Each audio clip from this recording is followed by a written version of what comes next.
Não é que eu derrubei o celular. Vou ver se acho. Deixa eu ver se tá por aqui. Alô?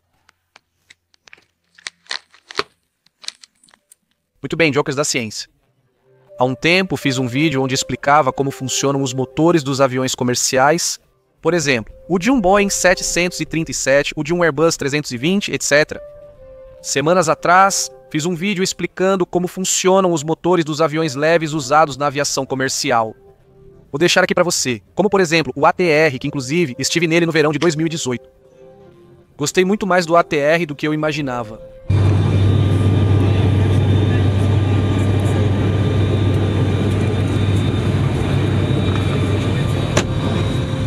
Caso alguém esteja um pouco perdido, os caças são aviões como este, ou este, ou este, por exemplo, e o que eles querem é ter muita manobrabilidade para.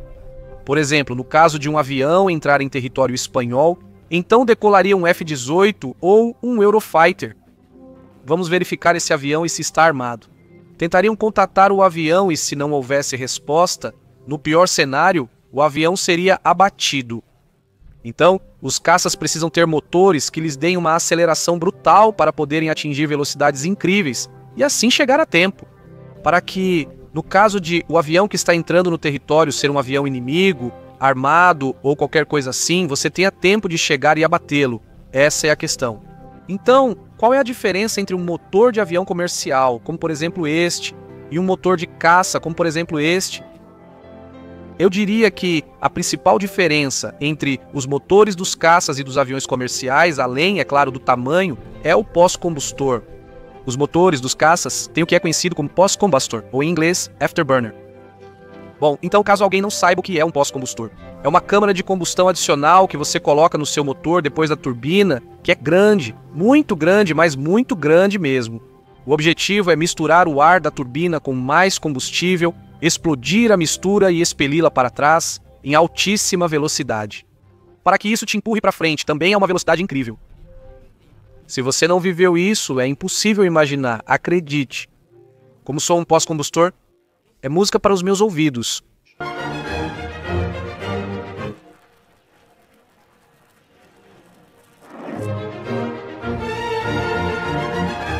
No vídeo anterior explicávamos o funcionamento dos motores dos aviões, que vou deixar aqui para você. Dizíamos que é preciso comprimir o ar antes de chegar à câmara de combustão, ou seja, o ar entra pelo motor, vai sendo comprimido, chega à câmara de combustão, explode e sai para trás. Ao sair para trás, a turbina gira, acionando o compressor na frente. É um ciclo que se retroalimenta. Você já se perguntou por que se quer comprimir o ar antes da câmara de combustão? Responderei isso no final do vídeo, pois não é uma pergunta fácil de responder. E na verdade ninguém tinha me contado isso até alguns meses atrás, então vou deixar você pensar sobre isso enquanto isso. Os motores dos caças antigos são turbojatos. Isso significa que todo o ar entra pelo motor, passando pelo compressor, câmara de combustão e turbina, e depois sai tudo pelo bocal. Porém, os motores dos caças modernos são diferentes. Constatou-se que é mais eficiente dividir o fluxo de ar em dois. O ar que entra dentro do motor, como acontecia antes, passa pelo compressor, pela câmara de combustão, pela turbina e depois sai pelo bocal. Mas também há uma parte do ar que simplesmente é acelerada pela primeira ventoinha, ou seja, o que se vê. Visto de frente, um motor parece um ventilador. Que ele seja acelerado pelo pequeno ventilador e vá direto para trás, sem passar pelo motor.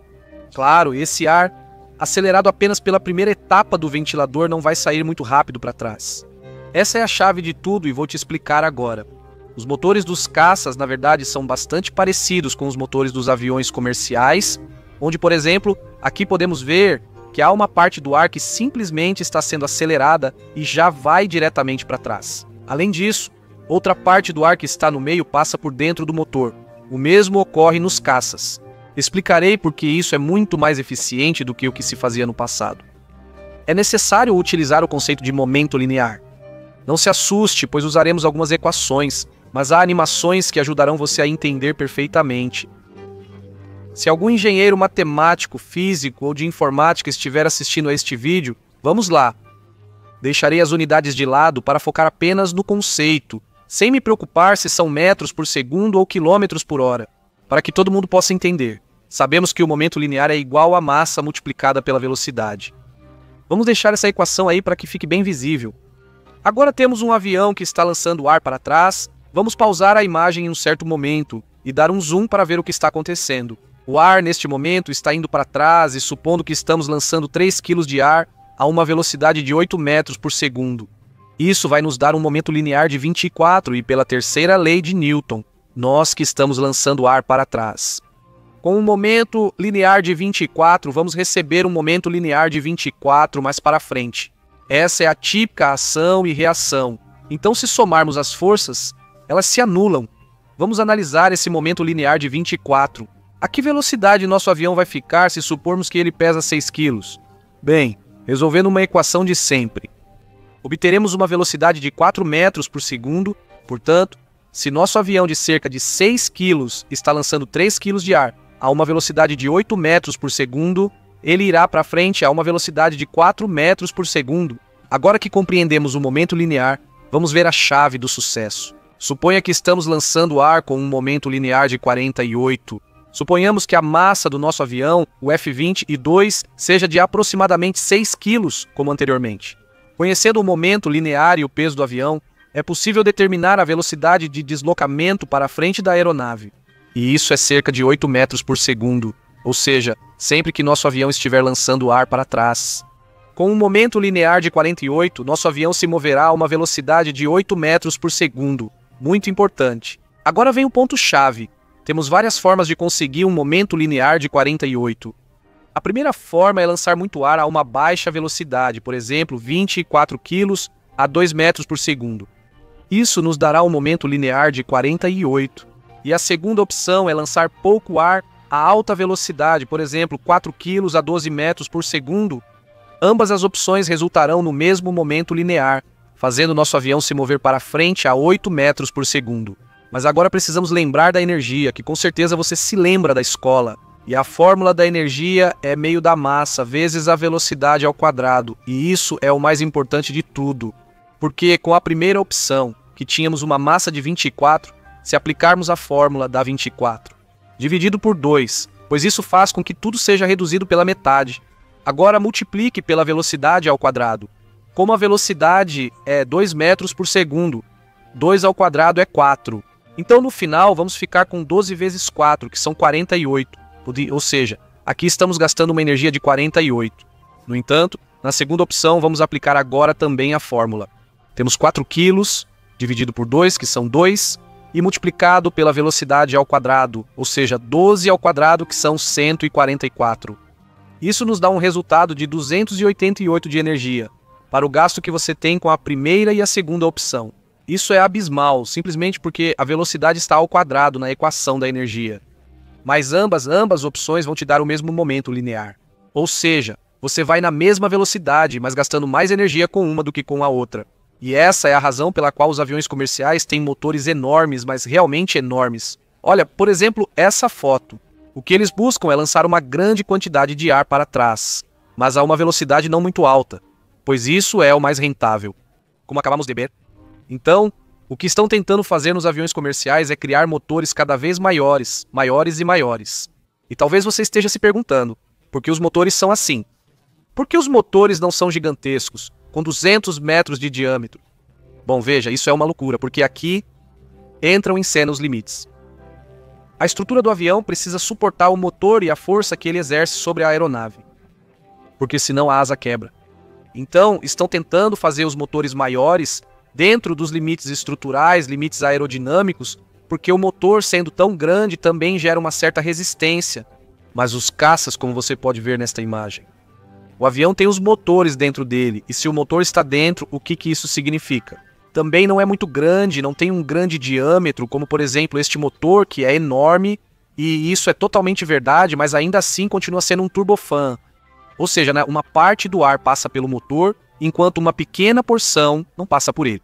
Porque o que os caças querem não é rendimento, o que eles querem é performance, ou seja, o que eles querem é manobrabilidade. Poder ir rápido e ir ainda mais rápido ou subir como foguetes, pois é o que os caças querem. Como eu disse no começo, e é aí que entra em cena o pós-combustor.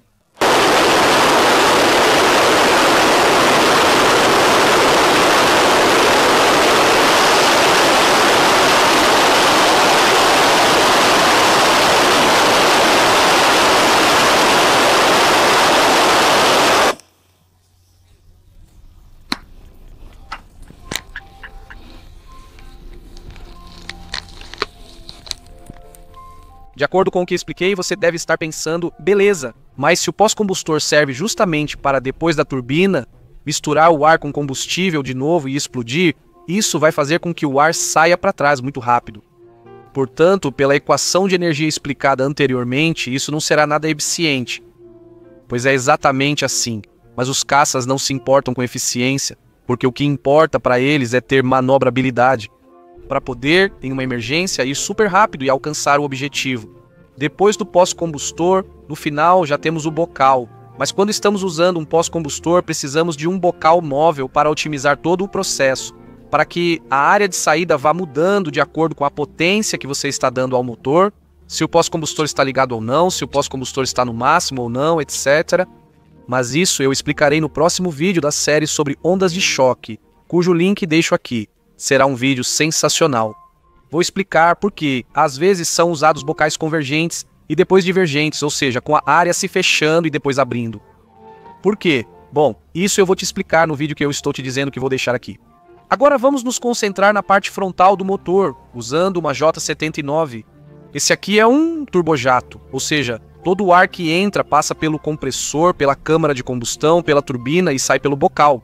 Essa parte será explicada pelo meu amigo Santi, que você já conhece, que já é um clássico aqui no canal, pois ele entende melhor do assunto. Bom, aqui temos a J79, que foi usada por muitos aviões, como o F-104, o F-4 Phantom. Podemos compará-la com a EJ2000, que é o motor do Eurofighter, e podemos ver que o tamanho é muito maior. O avanço tecnológico permitiu a redução do tamanho dos motores, tornando-os muito mais eficientes. Isso pode ser percebido claramente. Essa diferença de tamanhos existe porque a EJ200 é um turbofan, enquanto a J79 é um turbojato. Então, como ela é menos eficiente, precisa ser maior. Na entrada temos algo interessante que todos diriam: ué, esse é o fan, por que não se mexe? Será que não é o fan? O que vemos no início é a estrutura. Isso pode esfriar muito por estar na entrada de ar com ar frio, em grande altitude, necessitando refrigeração. E o que se faz é por esses canos que vêm aqui, que acho que são esses. Os canos vêm por trás e se pega ar quente da combustão, um certo ar quente, e passa por esses canos. Atrás disso, não temos o ventilador. Alguém pode perguntar por que não gira, questionando se é realmente um ventilador. O ventilador estaria atrás ainda? Isso seria a faixa guia de entrada variável. E eu disse variável. Por quê? Esta é uma variável, ao contrário de muitas outras. Mas o que significa ser variável? Bom, significa que em baixas velocidades ou em diferentes velocidades, isso pode variar seu ângulo, e ao variar seu ângulo vai melhorar a eficiência. Isso é necessário, por exemplo, durante a decolagem ou aterrissagem. O que pode variar? Bom, agora vou te responder por que é necessário comprimir o ar antes da câmara de combustão. Isso é essencial nos motores. Se não fizer isso, o ar será comprimido e explodirá repentinamente dentro da câmara de combustão, junto com o combustível. O ar, em vez de sair para trás, sairia para os lados, o que não pode acontecer com você. Na verdade, existe algo chamado de stall do compressor, que é basicamente quando o motor, por qualquer motivo que eu não quero explicar agora porque é um pouco complexo, a parte do compressor do motor para de funcionar e o ar deixa de ser comprimido, o que pode ser visto externamente. Os passageiros podem ver uma labareda saindo para frente. Pelo que estou te dizendo, na câmara de combustão o ar sairia para os dois lados. E isso é algo péssimo, né? Ou seja, um compressor STOL é algo muito ruim que pode acontecer com você. Então, o ar muito comprimido, ele funciona como se fosse uma parede, em que ao explodir o ar com o combustível, ele não pode sair por ali, porque é como se fosse uma parede. Yonki, espero ter esclarecido suas dúvidas. Caso tenha mais perguntas, deixe nos comentários que tentarei responder. Se quiser ver mais vídeos como este e apoiar o canal, deixo aqui um link para se inscrever facilmente. Deixo aqui um vídeo explicando por que os peidos te perseguem. Não é brincadeira, está aqui para você assistir se quiser. Então, Yonki já sabe, ciência pesada